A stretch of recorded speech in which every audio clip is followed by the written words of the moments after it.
What's up, guys? First off, I just want to thank everybody out there for all of the love and the happy birthday wishes that I received today. So thank you so much, guys. It really means so much to me.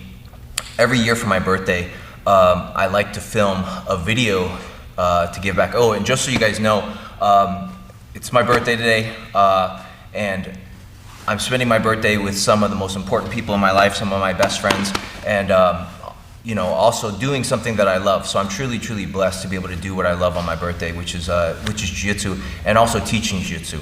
I'm very, very passionate about teaching Jiu-Jitsu, and that's something that's really, really important to me. So anyways, for my birthday, I always try to give back. I always try to film a video to be able to give back to the community, give back to all of my friends, and Jiu-Jitsu has given me so much in my life, and it's a constant reminder of how much Jiu-Jitsu has given me in my life that I try to give back. And so the video we're gonna film today, it's gonna be kind of a long video, but and I don't really want to call it a debunk video, but there was a video that was kind of going around lately about Keenan Cornelius explaining that there's a specific guard break which he said was wrong.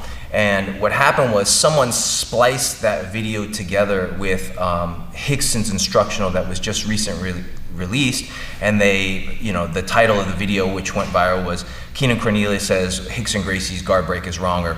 And to give Keenan credit, one, it was never targeted towards Rickson at all, and two, Keenan even mentions in the video that it's not a guard break that he uses. It's not something that he's put a lot of time and energy into practicing. He feels it's wrong, and there's too many things, things that can go wrong with it. For me, anytime I teach, I'm very, very careful in using that word that something is wrong. And the reason is because there's been plenty of white belts that have used that technique to success against very, very unexperienced guys. So you see that technique being taught a lot. It's a very simple guard break. I'm gonna show you guys the guard break. And it's not wrong. So the idea is, the only time something is wrong is if it never works. But obviously people have had success with it. So it's not so much that it's wrong, it's just that against higher level players and more experienced guys, yes, there's a lot of flaws in the way that Keenan was demonstrating the technique. So I'll just throw that out there. The way that Keenan was demonstrating or showing the technique, it was very, very poorly demonstrated. There was a lot of flaws in how he was demonstrating the technique. So of course, there's gonna be all of these certain things that you can do against it. So, but again, to give Keenan credit, it's not a technique that he's really put so much time and energy into developing. And what's interesting is, quite a few years ago, this is when Keenan was still just a brown belt, I had a conversation with him, and he told me that he was trying to work on his cross collar choke. He was trying to develop his cross collar choke as a brown belt. He felt that he didn't have a lot of success with it. And obviously we all know that the cross collar choke is a very, very effective technique. There's world champions like Hodger, Salo, Shanji. Those guys use the cross collar choke very, very effectively in high level competition. They've won world championship matches with that technique, the cross collar choke. So a lot of times what it is just we're missing details. And it's a perfect example of a lot of times what happens is we learn a very, very basic technique. There's certain elements missing, and we don't have much success with it. So when you start to not have success with it, two options: either you figure out what's going wrong with it, like, okay, these are the problems I'm having, this is what's going wrong with it, how do I fix those problems, or how do I make those adjustments, or we stop training that technique. We say, okay, this technique doesn't work. And a lot of times that's what most people do when they start experiencing problems with a certain technique. They feel like, oh man, this technique doesn't work. It's just, let me throw it away and let me not use it. But a lot of times there's just some certain specific details that are missing in the technique that could help it to be far more efficient and far more effective. And so that's really the purpose for me teaching this today, because it can be highly effective. It can be, it's very functional, it's very, very effective when it's done with all of the right details, when it's done with all of the right things. And obviously, like I mentioned again, Keenan said that he hasn't put much time into practicing it. So with any technique you learn, it takes time. You have to practice it to develop skill and mastery with that technique. It's the time that you put in it that really helps you to develop and understand like all of the little things that can go wrong. Oh, if this guy's moving his weight here, if he's pulling my arm, and then we start to develop how we deal with those difficulties in that position or in that technique. So by constantly training and drilling it, what you're going to experience is you're going to have problems in the beginning. It's going to be difficult to pull off, especially against more experienced, higher level players. It's going to be very difficult. But as you put the time into developing it, you're going to see and you're going to start to make the adjustments and deal with it so that it does work. But every technique, especially in the beginning, we're always going to struggle with, and it takes time to develop and to really understand all of the minute details that make the technique work. So let's talk about this guard break. So we're here, and so just a couple things about the way that Keenan was showing the technique. There's different ways of obviously being of teaching this technique, and there's different reasons for it, and I'm going to try to explain all of the reasons why we do everything we do.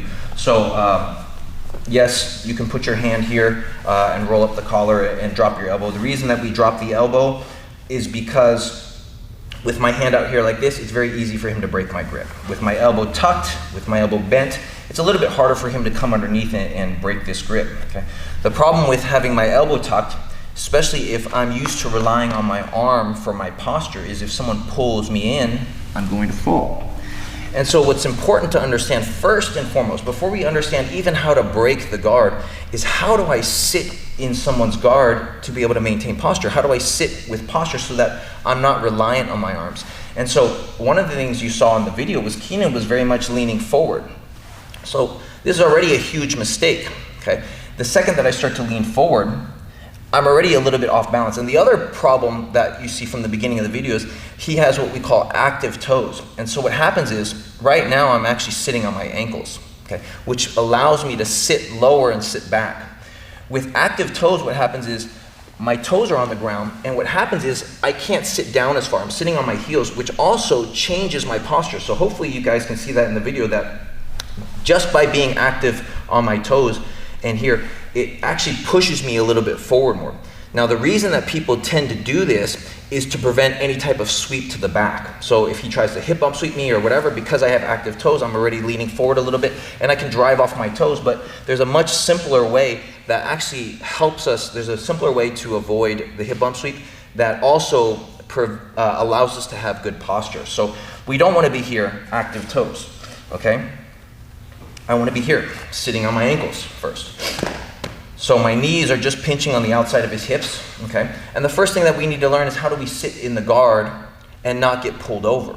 Because by sitting in the guard, by understanding this is kind of the foundation for this position. So the first thing I want to do is I actually want to tuck my hips. I'm actually going to do a pelvic tilt with my hips. And what this does is it aligns my spine and it gives me some structure. So if he tries to pull me in with your legs.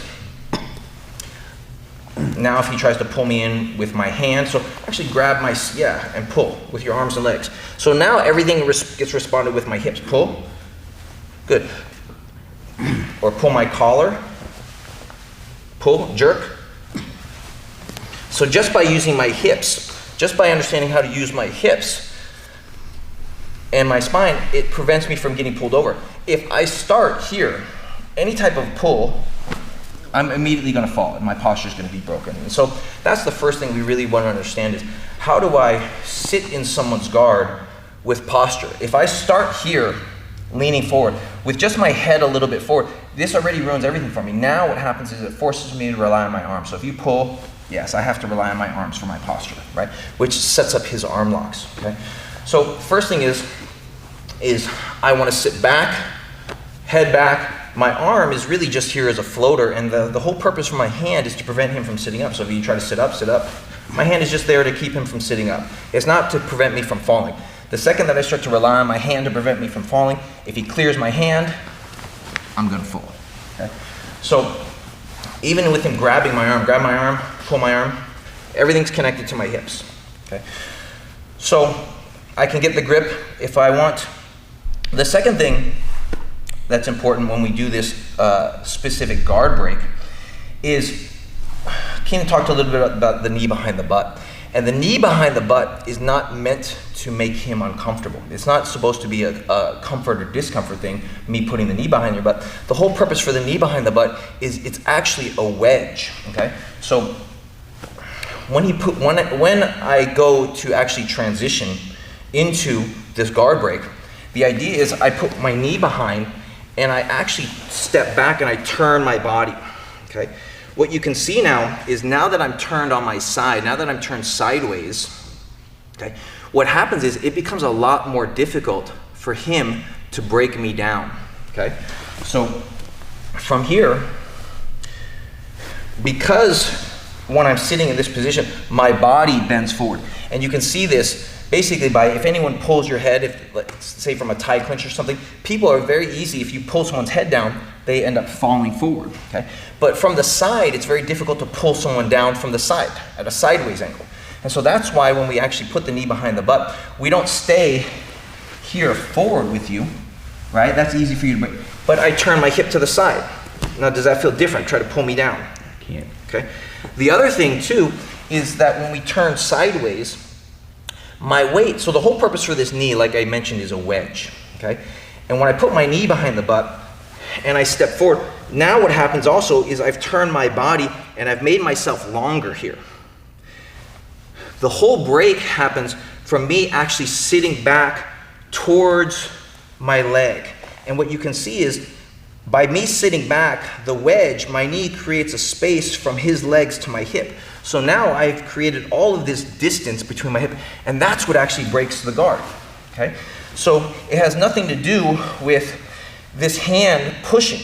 And that's another huge issue is we don't want to use this hand to push, because if I'm pushing and he's pulling my hand, that's a very easy break, okay?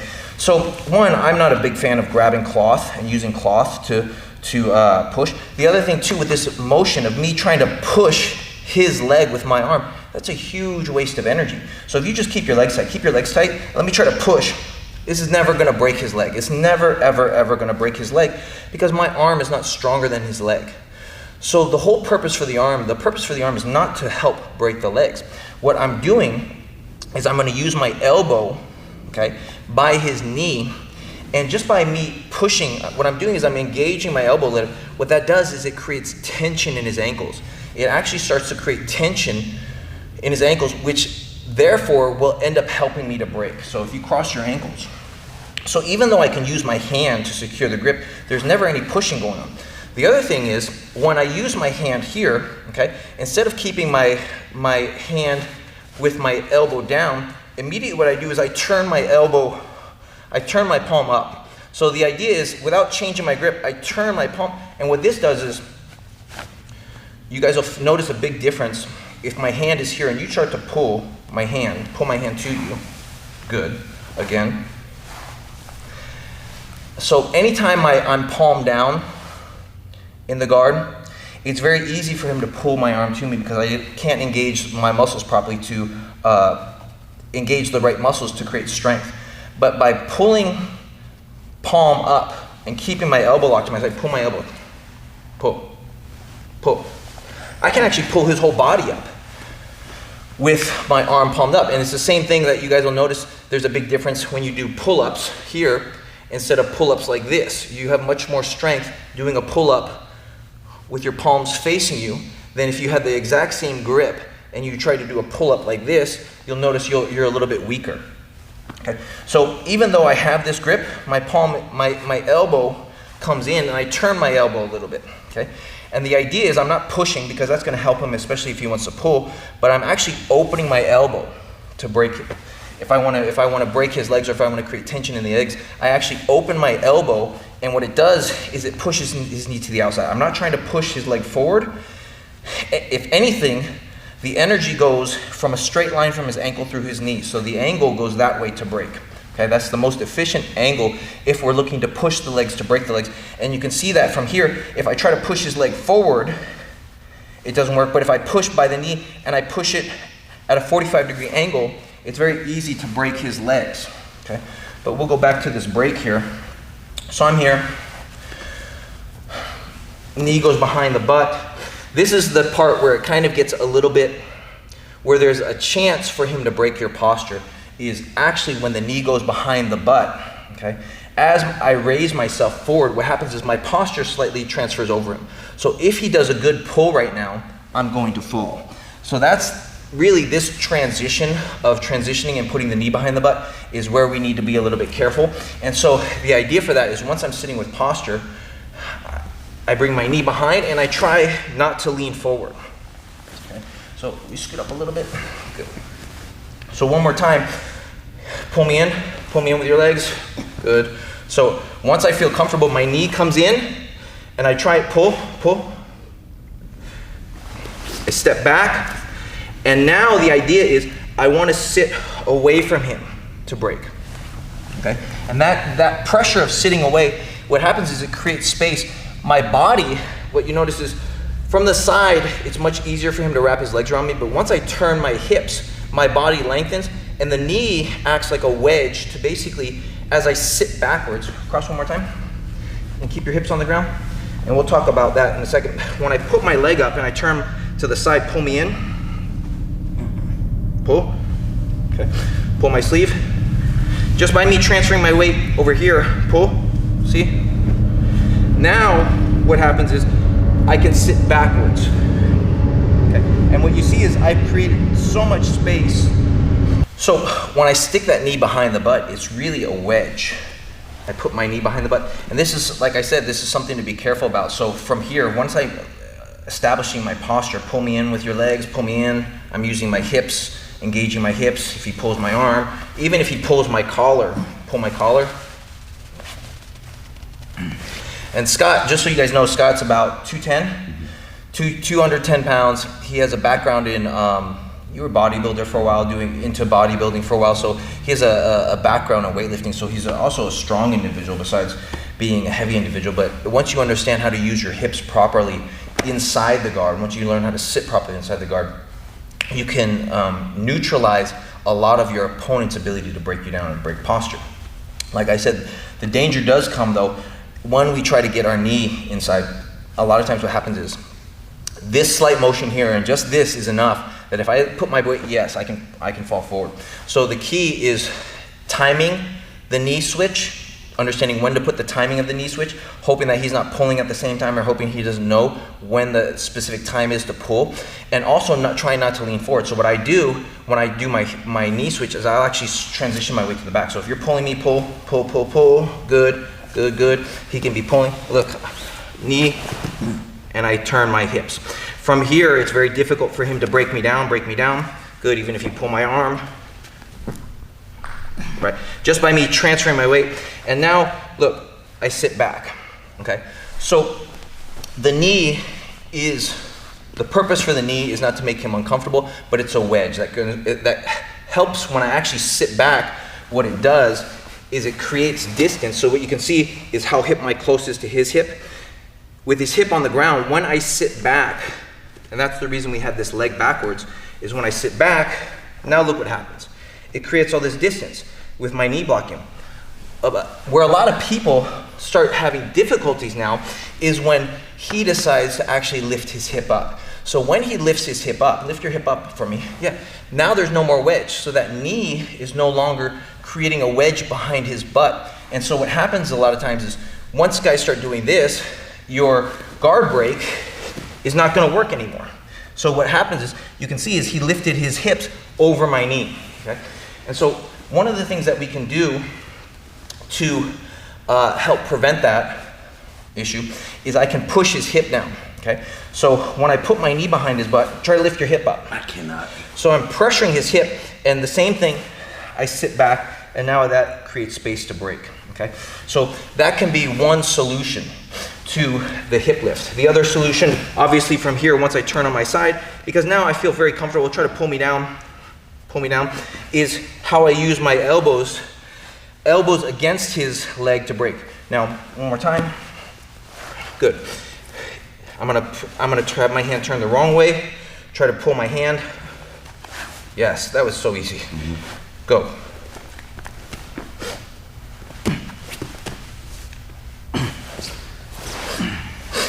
So you can feel it, a huge difference, right? And obviously, the more you guys play around with this technique, the better you'll get. But it certainly does take time. Wiggle up.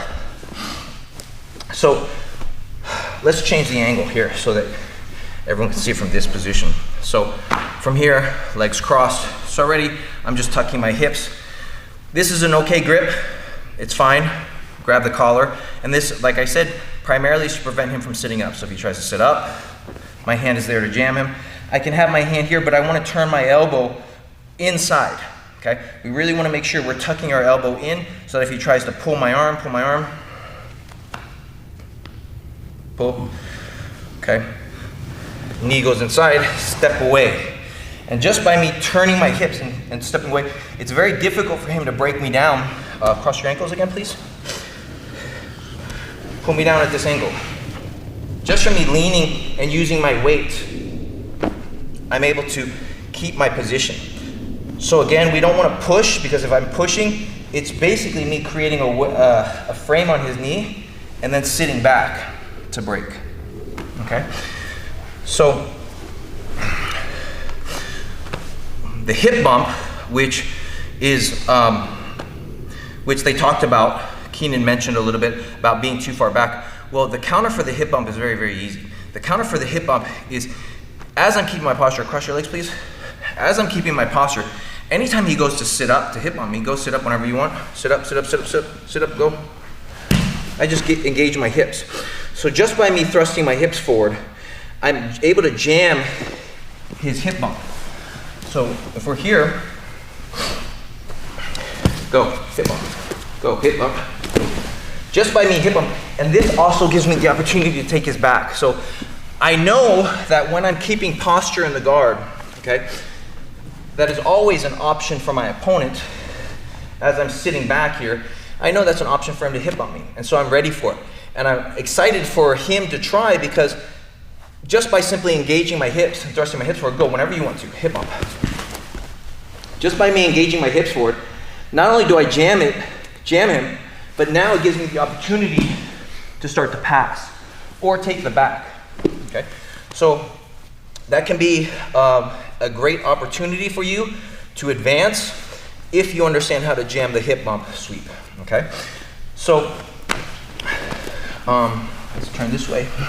So one more time, I'm just gonna show you guys the guard break with all the details done properly, okay? So we don't wanna be leaning forward, okay? You don't want to have your knees spread really, really wide apart. My knees are just here on the outside of his hips. And the first things first, tuck your hips. Anytime you're sitting in the guard, tuck your hips. Because now if he tries to pull me down, I can use my hips to relieve instead of having to rely on my arms. The second that my weight comes forward a little bit, if he pulls me, yeah, I'm already, see, I can't take my hands off your body. So here, my hand is just a floater. I can put my hand here, or I can jam his hip, okay? Depends. Knee comes up. Make sure that we're not leaning too far forward. So if he pulls me, pull me. Pull me, pull, pull. So it's a lot of pressure on the ankles, right? So just so you guys know, like I said, I'm always very, very reluctant to use the word wrong. The technique definitely is effective, but obviously the way that Keenan learned it, and it's like, it's not Keenan's fault. The way that he obviously learned it, there was a lot of details missing that could help it to be more effective and more efficient. And so the way he was doing it, yes, all of those problems can happen, all of those situations if they start to pull, but with all these details missing in the basic techniques, more advanced or experienced grapplers are going to be able to create a lot of problems for you and issues for you. So these details about how to use the hip, using the knee more as a wedge and not trying to make the guy uncomfortable. When you go to break the guard, the actual turning of the body and sitting backwards makes a huge, huge help. But in Keenan's video, obviously there was no turning of the body. He wasn't turning to his side. As long as I'm facing forward with the person, it's very easy for them to break me down forward. But once I turn to my side, my body doesn't bend to the side so much. So all of those details obviously make a huge difference in whether my posture can be broken and how effective that guard break is. So, you know, we don't want to use the arms and try to push away to break. That's just too much strength. It's too much power. And arm against leg is always going to be a losing battle for the most part, right? Because the leg is so much stronger than the arm. So the arm is really there just to kind of create a frame to stabilize the knee, and it can create a little bit of pressure, but the body does the breaking. Or if you start to have problems with them lifting their hips up, lifting their butt off the ground to slide over that knee, we can kind of jam that hip by pressuring the hip, by putting some weight on the hip to keep the hip low so that the knee is there to still do its job. And as you sit back, right, as we sit back, what happens is we create all this distance from his hip to my hip. That space is really what creates the break. So I just want to throw that out there again. You know, I don't think Keenan in any way was being disrespectful to Rickson. People got really up in arms about that, and you know, that was a video that was made with one of Keenan's videos and Rickson's videos kind of spliced together.